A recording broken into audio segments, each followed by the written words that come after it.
मध्यरात्रीचा काळोख. सगळं काही शांत होतं. अफगाणिस्तानच्या सीमेलगत असलेल्या छोट्या गावात लोक गाढ झोपेत होते. पण अचानक आकाशात जोरदार आवाज घुमला आणि काही क्षणातच स्फोटांनी सगळा परिसर हादरून गेला. म्हणजे हा कोणताही सामान्य स्फोट नव्हता, तर तो होता पाकिस्तानच्या हवाई दलाचा हल्ला. पाकिस्तानचा दावा आहे की त्यांनी तेहरीक ए तालिबान पाकिस्तान आणि इस्लामिक स्टेटच्या दहशतवादी तळांना उडवलं. पण या हल्ल्यात निरपराध नागरिकांचाही जीव गेलाय, ज्यात एका वर्षाच्या नवजात बालकाचाही समावेश होता.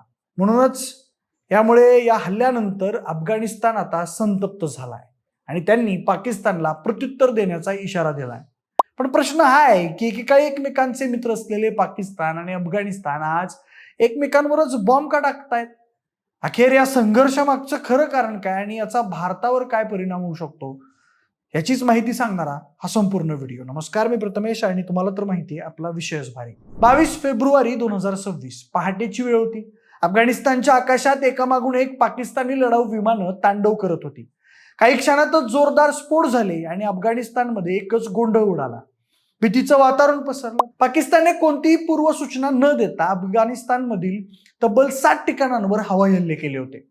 पाकिस्तानी लष्कराच्या माहितीनुसार हे हल्ले अफगाणिस्तानमध्ये आश्रय घेतलेल्या तेहरीक ए तालिबान पाकिस्तान म्हणजेच TTP आणि त्याच्याशी संबंधित इतर दहशतवादी गटांच्या तळांवर करण्यात आले होते. मात्र या कारवाईची सुरुवात पक्तिका प्रांतातील बर्मल शहरातल्या एका मदरशावरच्या हवाई हल्ल्यानं झाली. त्यानंतर नंगरहार प्रांतातील खोग्यानी, बहसूद आणि घणीखेल या भागांवरही बॉम्ब हल्ले करण्यात आले.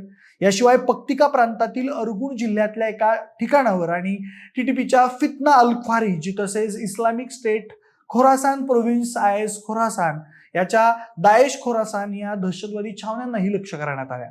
पाकिस्तानने सांगितलं की ही कारवाई अत्यंत अचूक गुप्तचर माहितीच्या आधारे करण्यात आली. पाकिस्तानचे माहिती मंत्री अतातुल्ला तरार यांनी सांगितलं की गुप्तचर यंत्रणांच्या मदतीनं निवडक ठिकाणांवरच हल्ले करण्यात आले. पाकिस्तानातील जिओ न्यूजच्या माहितीनुसार रमजानपूर्वी इस्लामाबाद, बाजोर आणि बन्नू इथं झालेल्या आत्मघाती बॉम्ब हल्ल्यांच्या प्रत्युत्तरादाखल ही कारवाई करण्यात आली होती. पाकिस्ताननं याआधीच इशारा दिलेला होता की जे लोक या हल्ल्यांसाठी जबाबदार आहेत त्यांच्यावर कुठेही लपलेले असले तरी कारवाई केली जाईल. पण या हल्ल्यांमध्ये फक्त दहशतवादीच नाही तर सामान्य नागरिकांचाही बळी गेलाय मंडळी. अमेरिकन मानवाधिकार संस्था इंटरनॅशनल ह्युमन राईट्स फाउंडेशन अर्थात IHRFच्या माहितीनुसार नंगरहार प्रांतातील बहसूद जिल्ह्यात एका निवासी घरावर झालेल्या हल्ल्यात एकाच कुटुंबातले 16 जण मारले गेले. यात एका वर्षाच्या लहान मुलापासून ते 80 वर्षांच्या वृद्धांपर्यंत सगळ्यांचाच समावेश होता. अफगाणिस्तान आणि पाकिस्तान मधली सीमा ही डुरंड लाईन म्हणून ओळखली जाते. म्हणजे पाकिस्ताननं दावा केला होता की हे हल्ले केवळ सीमावर्ती भागांवर झाले, परंतु प्रत्यक्षात हे हल्ले सीमेपासून तब्बल 60 ते 80 किलोमीटरपर्यंत करण्यात आले होते. नंगरहार मधील बहसूद जिल्हा सीमेपासून सुमारे 75 किलोमीटर आत आहे, तर घणीखेल सुमारे 60 किलोमीटर आत आहे. पण म्हणजे हे तणाव काय अचानक निर्माण झालेले नाही आहेत. याआधी ऑक्टोबर 2025 मध्येही पाकिस्तानने काबूल, खोस्त, जलालाबाद आणि पक्तिका इथं हवाई हल्ले केले होते. त्याच्या दुसऱ्याच दिवशी TTPने पाकिस्तानातील एका पोलीस प्रशिक्षण शाळेवर हल्ला केला होता, ज्यात 20 पाकिस्तानी जवान आणि 3 नागरिक मारले गेले होते. त्यानंतर 11 ऑक्टोबरला तालिबानी दलांनीही सीमेवर प्रत्युत्तरादाखल कारवाई केली होती, ज्यात 58 पाकिस्तानी जवान मारले गेल्याचा दावा करण्यात आला होता. पाकिस्तानचे गृहमंत्री मोहसिन नक्वी यांनी सांगितलं की प्रत्युत्तरात तालिबानचे 9 जवान मारले गेले. अमेरिकन वृत्तसंस्था CNNच्या अहवालानुसार या नव्या हवाई हल्ल्यांमुळे पुन्हा एकदा अफगाणिस्तान पाकिस्तान सीमेवर तणाव वाढलाय. अफगाणिस्तानातील तालिबान सरकार पाकिस्तानच्या या कारवाईमुळे संतप्त झालेलं असून त्यांनी योग्य वेळी कठोर प्रत्युत्तर देण्याचा इशारा दिलाय. पण आता तुम्हाला प्रश्न पडला असेल की एकेकाळचे जुने मित्र असलेले पाकिस्तान आणि तालिबान शत्रू कसे बनले, तेही समजून घेऊयात. म्हणजे 1990च्या दशकात तालिबानची स्थापना झाली. त्यावेळी पाकिस्तान त्यांचा सर्वात मोठा मदतनीस होता. ISIने तालिबानी लढवयांना शस्त्र, लॉजिस्टिक्स आणि प्रशिक्षणापर्यंतच्या सुविधा दिल्या होत्या. 1996 मध्ये जेव्हा तालिबाननं पहिल्यांदा काबूलवर कब्जा केला तेव्हा त्याला मान्यता देणाऱ्या देशांमध्ये पाकिस्तान सगळ्यात पुढे होता. 2001 मध्ये जेव्हा अमेरिकन सैन्य अफगाणिस्तानात दाखल झालं तेव्हा सुद्धा पाकिस्ताननं अमेरिकेला साथ दिली. तेव्हा तालिबानी कमांडर मुल्ला उमरने पाकिस्तानला गद्दार म्हणलेलं होतं. तेव्हापासून या दोघांच्या मैत्रीत तणावाची ठिणगी पडली आणि त्यानंतरच पाकिस्तान आणि तालिबानचे संबंध बिघडत गेले. 2021 मध्ये तालिबाननं पुन्हा अफगाणिस्तानवर ताबा मिळवल्यानंतर पाकिस्तानने तालिबानसोबत संबंध सुधारण्याचा प्रयत्न केला, परंतु त्यात पाकिस्तानला यश आलं नाही. त्याचं कारण ठरलं तालिबानवर टीटीपीला आश्रय दिल्याचा आरोप. म्हणजे तेहरीक-ए-तालिबान म्हणजेच टीटीपीला पाकिस्तानचा सगळ्यात मोठा दहशतवादी धोका मानलं जातं. 2007 पासून आतापर्यंत टीटीपीने 14,000हून अधिक पाकिस्तानींची हत्या केली आहे. टीटीपीने विद्यापीठं, धार्मिक नेते आणि सामान्य लोकांनाही लक्ष्य केलं आहे आणि पाकिस्तानच्या मोठ्या शहरांमध्येही हल्ले केले आहेत. सध्या नूर वली महसूद टीटीपीचा चौथा प्रमुख आहे. 2021 मध्ये अफगाणिस्तानात तालिबान सत्तेत आल्यानंतर टीटीपीने पाकिस्तानी सुरक्षा दलांविरुद्ध गनिमी काव्याचं युद्ध सुरू केलं आहे. पाकिस्तानचा आरोप आहे की टीटीपीचे दहशतवादी सीमेपलीकडे अफगाणिस्तानात तालिबानकडून प्रशिक्षण घेऊन पाकिस्तानमध्ये परत येतात आणि हल्ले करतात. मात्र तालिबानचा असा दावा आहे की ते टीटीपीला समर्थन देत नाही. यासोबतच पाकिस्तान आणि अफगाणिस्तान यांचे संबंध न सुधारण्याचं दुसरं कारण म्हणजे अफगाणिस्तान पाकिस्तान सीमा विवाद. म्हणजे अफगाणिस्तान आणि पाकिस्तानमध्ये 2640 किलोमीटरची लांब सीमा आहे, जी 1893 मध्ये ब्रिटिश अधिकारी मॉर्टिमिर डुरनने आखली होती.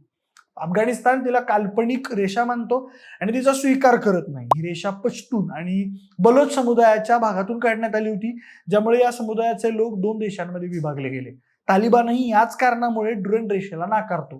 2021 मध्ये तालिबानच्या परतल्यानंतर पाकिस्तानी दहशतवादी आणि अफगाणी निर्वासितांची घुसखोरी रोखण्यासाठी डुरन रेषेवर कुंपण घालायला सुरुवात केली. तेव्हा तालिबानने याला अफगाणिस्तानच्या सार्वभौमत्वाचं उल्लंघन म्हटलं. यानंतर वाद वाढला. सीमेवर दोन्ही देशांच्या सैन्यांमध्ये चकमकी सुरू झाल्या आणि या दोन्ही देशातले संबंध अजूनच जास्तच बिघडले. तिसरं कारण म्हणजे पाकिस्ताननं अफगाणी निर्वासितांना परत पाठवलं. म्हणजे अफगाणिस्तानवर सोव्हिएत रशियाच्या हल्ल्याच्या काळापासूनच अफगाणी निर्वासित पाकिस्तानासाठी एक मोठी समस्या आहे. 1990च्या दशकापर्यंत 30 लाख निर्वासित पाकिस्तानात पोहोचले. यानंतर अमेरिकेच्या हल्ल्यांदरम्यानही अफगाणी निर्वासित पाकिस्तानात पोहोचले. पाकिस्तानने या लोकांना परत पाठवण्याचा प्रयत्न केला, परंतु United Nations High Commissioner for refugees UNHCR नुसार सध्याही पाकिस्तानात सुमारे 15 लाख अफगाणी निर्वासित आहेत. पाकिस्तानने 2023 पासून बेकायदेशीरपणे राहत असलेल्या अफगाणी निर्वासितांना परत पाठवण्याचा प्लॅन सुरू केला आहे. ते या पावलाला दहशतवाद्यांच्या घुसखोरीपासून वाचवण्यासाठी आवश्यक मानतात. पाकिस्तानचं म्हणणं आहे की अफगाणी निर्वासित त्यांच्या संसाधनांवर एक बेकायदेशीर भार आहे. 10 ऑक्टोबर रोजी ख्वाजा आसिफ म्हणाले होते की सध्या 50 ते 60 लाख अफगाणी पाकिस्तानात आहेत. त्यापैकी कोणाला पाकिस्तान जिंदाबादचा नारा लावायला सांगा, ते लावणार नाहीत.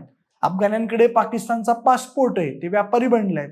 इतकंच नाही तर ते काबूलमध्ये सत्ता चालवत आहेत आणि कराचीमध्ये मालमत्ता बाळगतात. पाकिस्तानकडून अफगाणी निर्वासितांना परत पाठवण्याच्या योजनेला तालिबान राजकीय ब्लॅकमेलिंग म्हणत आहे, कारण त्यांच्याकडे निर्वासितांना बसवण्यासाठी पुरेसे संसाधन नाही आहेत. परिणामी या दोन्ही देशातला तणाव दिवसेंदिवस वाढतच आहे. त्यामुळे भविष्यात जर या दोन्ही देशात युद्ध झालं किंवा हा तणाव जास्तच वाढला तर भारताची काय भूमिका आणि भारताचा काय फायदा होऊ शकतो त्यावर सुद्धा एक नजर टाकूया. म्हणजे तालिबान आणि पाकिस्तानमधील वाढता तणाव भारतासाठी अफगाणिस्तानमध्ये आपला प्रभाव वाढवण्याची आणि संबंध सुधारण्याची एक संधी आहे.